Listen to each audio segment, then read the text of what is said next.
In this video, I'm going to show you how to create your headline for your fall sports page. Take a look at real quick what we're going to be making. Okay, in this case, I'm going to be making this headline. Okay, something like this. We're going to put our photo into the text. So we're going to go and I'm going to show you how that's going to work.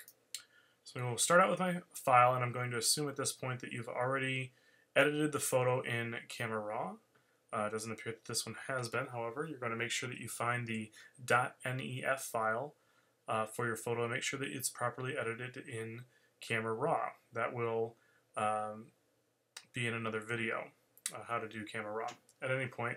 At any rate, we're going to go ahead and we're going to create our headline in Photoshop.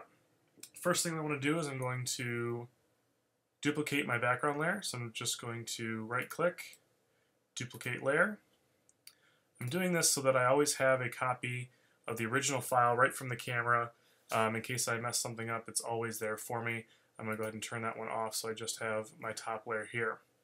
Next thing I'm going to do is I'm going to run a levels adjustment layer. So I'm going to go up to Layer, New Adjustment Layer, and go to Levels. I'm going to hit OK.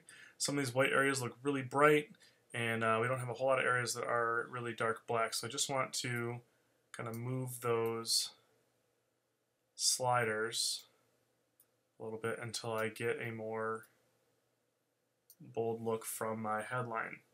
Okay, we can get more into photo editing later. After I've done my levels, I can go ahead and start to create my headline. I'm going to need to find the text tool or the type tool, which it looks like this. Out here, I'm going to type my text over the middle. In this case, it's Bend It in all caps. The font you're looking for is called Impact.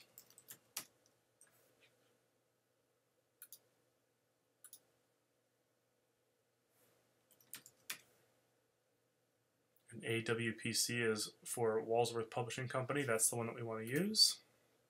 So in this case, since it's just one line of text, my font should be 255 points. I'm going to hit OK. And this should not be italic, this should be regular. There we go. Alright, next I'm going to go and place my text about where I think it's going to go. I'm going to do a little bit of tracking. So I'm going to go to Window and go underneath my character panel. Pull this character panel out, and I want to kind of reduce some of the space so these letters are a little bit closer together.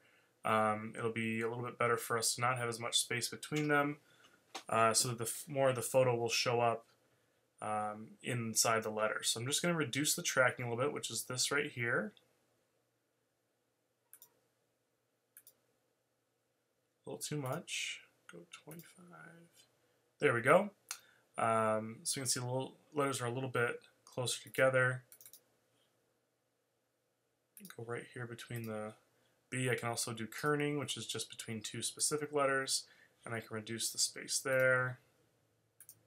Just gonna, with large text like this, especially anything over 72 points, you want to really make sure that you're customizing the spacing between the letters, because it can, without even realizing it, can be way off, and might be hard to figure out why it looks weird. But we want to make sure that we properly kern and track our headline text, especially anything over 72 points. In this case, this is 255. So I really want to take my time with that. Alright, so now I'm going to, now that I have my text and I have it the size that I want to perform a shear to this text.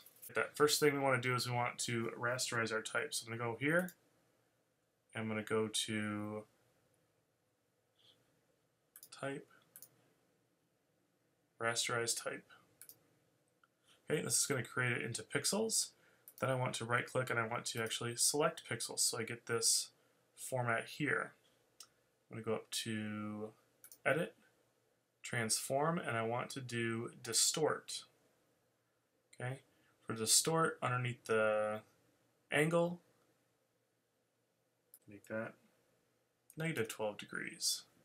Okay, to give it this slant right here, everything we do is going to be based on 12 degrees, so I'll make that -12 degrees to get it to slant to the right.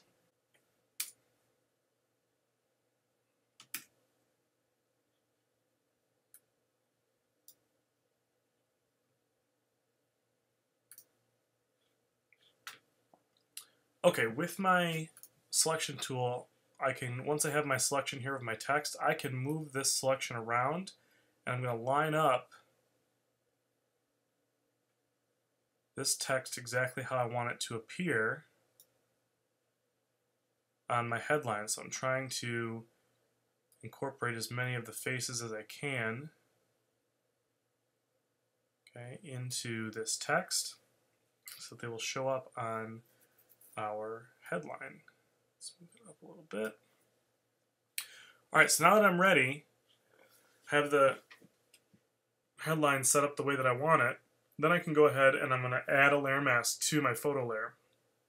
So with the photo layer selected, I'm going to go down and choose Add Layer Mask. Okay, and now you can see the photo is only showing up between the text exactly where I want it. Okay, I can go turn that top layer off. We don't need that one anymore. And now we're all set to bring our headline into InDesign.